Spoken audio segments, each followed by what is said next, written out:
Yes Sa po, Your Honor. pagtatanong po ni Senate President Wen Gatchalian kanina, sabi niyo po, maliban sa mga salitang binanggit o sinambit ng ikalawang Pangulo na may nakausap na siya nagagawa ng kanyang kautosang patayin, di umano, ang tatlong opisyal ng bansa, wala po kayong hawak na ibang ebidensyang may kinausap na nga siya. Insofar as the Cybercrime Division is concerned, sir. Opo. Pangalawa po, sabi niyo po, sa ilang katanungan pinukul sa inyo, na hindi niyo alam kung totoo o hindi ang ilang mga sinabi ng ikalawang Pangulo. Sa video na napanood po ninyo ng isang beses, yung mahigit 2 oras, sa kabuuan po, totoo po yun. Ang kaya nyo lang pong sabihin na sinabi niya yon, pero kung totoo man yun o hindi, wala po kayo sa lugar sabihin na totoo nga ba lahat ng mga sinabi niya. Counsel for Respondent is recognized for his recross, if any. Just a few points, Your Honor. You may proceed, sir, when you're ready. So during your testimony, you mentioned that an unsigned document is a mere scrap of paper. Yes, Your Honor. But you also said on redirect that the lack of signature is a typographical error. No, yung typographical error based sa tanong sa akin kanina ng abogado, yung misspelling, yung mali yung docket number, kung mali man yun, yun, Your Honor. Okay. Now, you mentioned on redirect also about the November 26, 2024 press con, correct? Yes, Your Honor. Yes, sir. So after that press con, did you interview VP Sara? No, sir. And despite not having interviewed her, you made findings on her mental state. No findings ng mental state, sir? What do you mean by that? So my question is, despite not having the chance to interview VP Sara, nevertheless, you included in your investigation or findings about her mental state. Based on the series of events, Your Honor, as I have said, state of mind can be shown through the overt acts, Your Honor. Okay. So you were also asked about persistence, correct? Yes, sir. All right. Now, the subject video was on November 23, 2024, correct? Yes, sir. But to demonstrate persistence, you referred to a press con on October 18, 2024. No, sir. To demonstrate persistence, yung nature ng utterances niya, ulitin ko, sir, in-explain ko muna, the nature of the instruction was persistent because of the fact na ang sabi niya, huwag kang tumigil hanggat hindi mo sila mapapatay. And then, na-reiterate niya to nung November 26.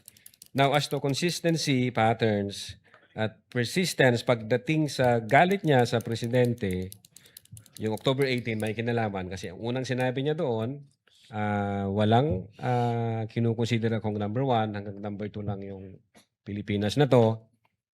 Then pangalawa, I imagine myself cutting his head. Then kinumpara namin siya noong November 23. Already satisfied with the answer. Consistent po yung... What was that, Counsel for Respondent? We are already satisfied. No need to I elaborate. think already answered, yes. Thank All right. Last two questions.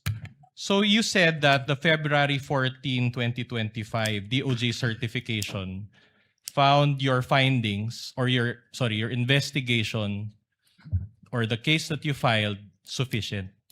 Based on the certification, the DOJ stated that you have complied all the elements of the crime charge, sir. All right. So this DOJ evaluation, does this amount to a final verdict of guilt or innocence by VP Your Sara? Honor, ang maliwanag ho doon, for purposes of preliminary investigation. Wala akong sinabing na final verdict, Your Honor. All right. So you also mentioned the concept of open source investigation. Yes, sir. Does this include internet browsing? Yes, sir. So you Google search, kasama ba yun? Yes, sir. So you Google search mga news articles, Yes, sir. websites, videos, correct? Yes, sir. Including mga YouTube videos. Yes, sir. All right. I'll show you a short video And I'll ask one final question after. Kindly show the video, Tech.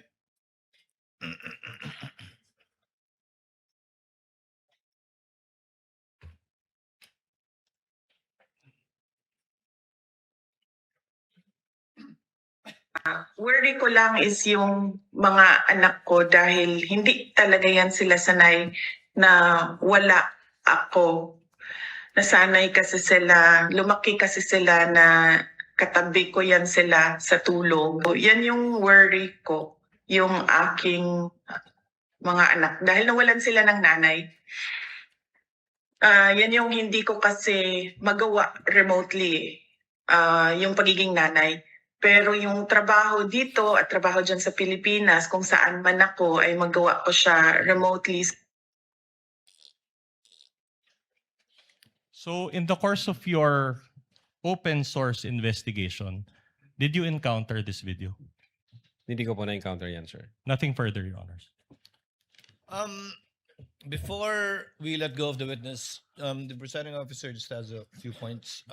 Number one, to clarify, Attorney Lotok, Yes sa po, Your Honor. pagtatanong po ni Senate President Wen Gatchalian kanina, sabi niyo po, maliban sa mga salitang binanggit o sinambit ng ikalawang Pangulo na may nakausap na siya nagagawa ng kanyang kautosang patayin, di umano, ang tatlong opisyal ng bansa, wala po kayong hawak na ibang ebidensyang may kinausap na nga siya.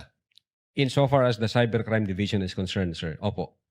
Pangalawa po, sabi niyo po, sa ilang katanungan pinukul sa inyo, na hindi nyo alam kung totoo o hindi ang ilang mga sinabi ng ikalawang Pangulo. Sa video na napanood po ninyo ng isang beses, yung mahigit 2 oras, sa kabuuan po, totoo po yun.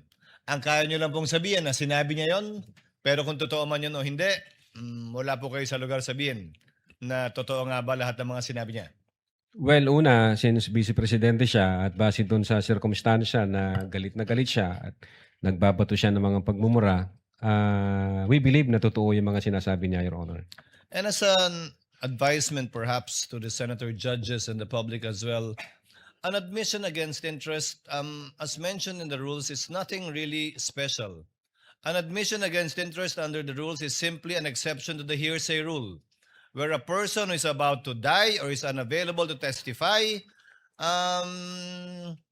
his statements against his or her interest may be admitted, testified to by another person, not the weight we seem to be giving admission against interest na parang umami na dahil labag sa interest niya yon. The rules are specific and the purpose also is specific. It is an exception rather to the hearsay rule.